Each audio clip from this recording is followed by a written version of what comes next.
Is the MCU one giant time loop? Welcome back to Nerdist News. I'm Hector Navarro, and today we're exploring a theory that could have major ramifications for the rest of the Marvel Cinematic Universe. And it all starts with the beginning of Phase 5 of the MCU with the release of Ant-Man and the Wasp: Quantumania next week on February 17th. When we first met He Who Remains in the finale for Loki Season 1, we were super stoked to see that the big bad moving forward in the MCU would be the time and universe traveling Kang the Conqueror. This is wild. And with Kang hitting the big screen by conquering the tiny quantum realm, we've been scouring through every trailer, released clip, and Heineken ad to learn what we can about Ant-Man's third movie. In a promotional featurette from Marvel about Kang in the upcoming film, we hear a line from the Conqueror that might just recontextualize everything we thought we knew about the MCU up until this point. Namely, that it might just be stuck in a giant time loop. Come on, that isn't a spoiler. You saw the title of the video if you clicked on it, okay? But from here on out, we will be discussing potential spoilers for Ant-Man and the Wasp: Quantumania, as well as phases 5 and 6 of the MCU as a whole. So if you don't want to be burdened with knowledge, go practice your close-up magic, because this is your spoiler warning. Close-up magic. How'd you do it, Scott? Do what?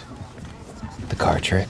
Okay, let's get into this theory and its Rama-Tut-ifications. That's a Kang joke, y'all. Kang joke! In the featurette from Marvel, over a shot of Kang's city/fortress Chronopolis, we hear Kang say, "I will take my revenge on those who banished me, and I will burn them out of time."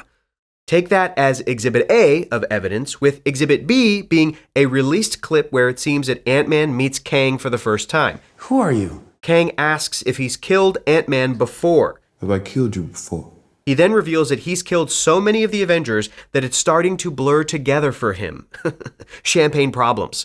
Obviously, with a time-traveling villain like Kang, who has the power to destroy entire timelines, we're not shocked at the fact that he has fought the Avengers time and time again. It's kinda his whole deal in the comics, and if that didn't follow through in the movies, it would have been disappointing. It's also clear that Kang is not in the quantum realm by choice. Though he's had a good run of conquering the tiny realm that Quantumania writer Jeff Loveness describes as this connected limbo outside of space and time, this version of Kang wants to escape the quantum realm, and he needs Scott Lang's help to do it. But we can help each other with that. But we think Kang's line about banishment might have greater significance than serving as some character backstory. It might be a glimpse into the character's future as well. That's the nature of dealing with a time-traveling multiversal despot. The Kang in this movie is the Kang that the Avengers are gonna have to defeat. Marvel Studios head honcho Kevin Feige said that actor Jonathan Majors was cast for his ability to portray different variants of the character, so yes, we know we will be seeing other versions of Kang. We've already seen one in He Who Remains from Loki's first season, and hinted at another variant with the statue in the TVA at the end of that same season. What? But Michelle Pfeiffer, who plays Janet Van Dyne, a character we know has had run-ins with Kang during her stay in the quantum realm, describes the Kang of Quantumania as, quote, his baddest self.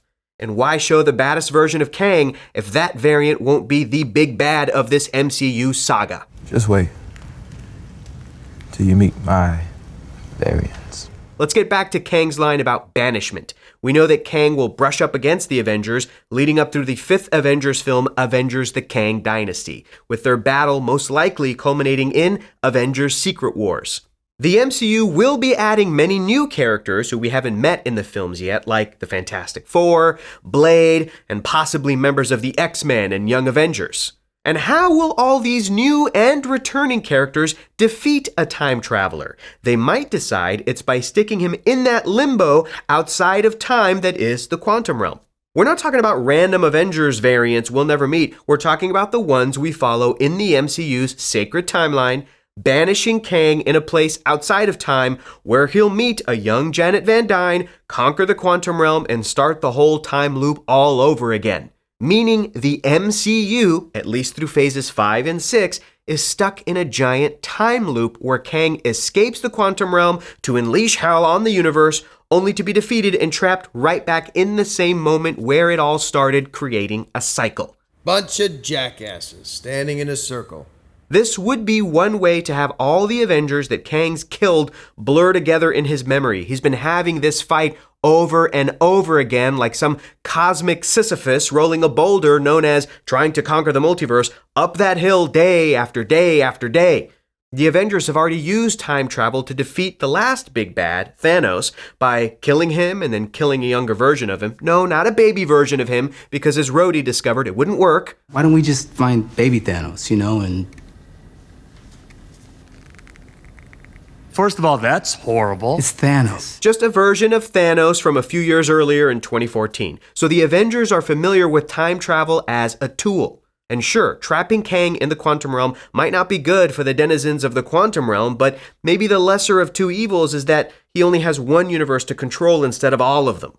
It might also be the Avengers' only option due to the nature of the quantum realm and to avoid branching timelines that would be created in the normal universe by trying to stop Kang there time and time again. By sticking him in the quantum realm, it may save the rest of the multiverse.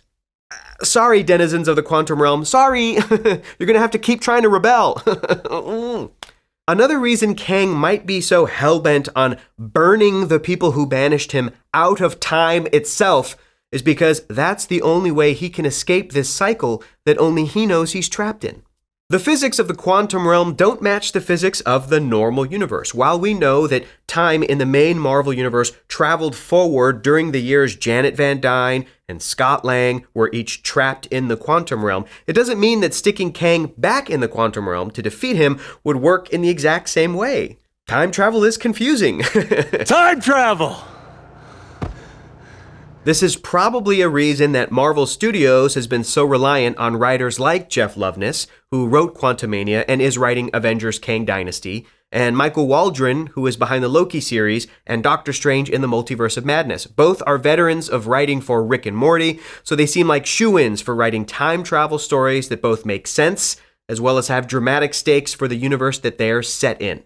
We know that time travel is going to play a huge role in the future events of the MCU, but whether it'll all play out like we've speculated here, or if there's an entirely new method of time traveling we haven't even discovered yet. Star Trek, Terminator, Time Cop, Time After Time. Quantum Leap. Wrinkle in Time, Somewhere in Time. Hot Tub Time Machine. Hot Tub Time Machine. Bill and Ted's Excellent Adventure. We'll have to wait and see on February 17th when Ant-Man and the Wasp Quantumania comes out in theaters. Go see it in 3D. But in the meantime, what do you folks think? Is the MCU one giant time loop? Does the MCU's time travel make sense? So Back to the Future is a bunch of bullshit. Let us know in the comments below. Thank you so much for watching, and for the latest and greatest in the world of pop culture, stay tuned to Nerdist.com.